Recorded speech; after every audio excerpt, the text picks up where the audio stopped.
How the fuck do I block in this game? So in Dragon Ball, there are going to be situations where you're sandwiched between an assist and the point character.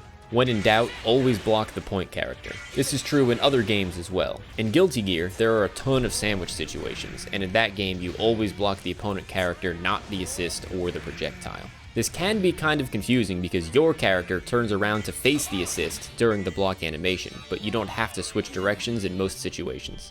I've set the dummy to jump over me and call Trunks. Look at my input display in the lower left corner of the screen. I'm not going to switch directions and I'm still going to block Trunks.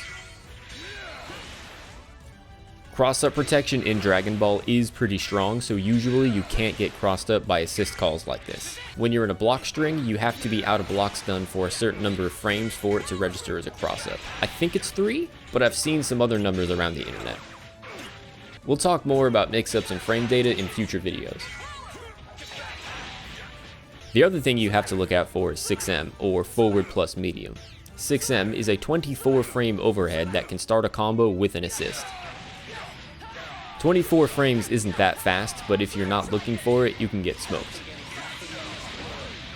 A ton, and I mean a ton, of players online use 6M as a mix-up, when it is, in fact, not a mix-up. It hits online because Arc System's netcode is ass, but with practice you can reliably block it on reaction.